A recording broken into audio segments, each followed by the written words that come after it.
Hello everyone, आज हम relation between arithmetic mean, geometric mean, harmonic mean पढ़ेंगे।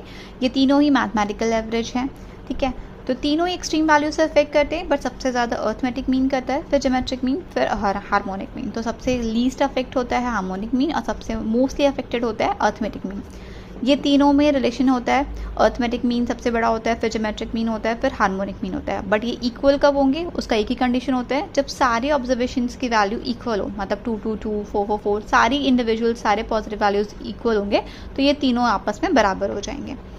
अब आते हैं आइडियल मेजर पे। आइडियल मेजर आपका अर्थमेटिक मीन होता है, ठीक है, बट सबसे ज़्यादा हेल्पफुल जो होता है वो आपका ज्योमेट्रिक मीन होता है, बिकॉज हम उसे इंडेक्स नंबर में यूज़ करते हैं और पॉपुलेशन इंक्रीज या ग्रोथ रेट ये सब कैलकुलेट कर सकते हैं, वो ज्योमेट्रिक मीन ही यूज़ होता है। इसे सबसे ज़्यादा हेल्पफुल इसे माना जाता है।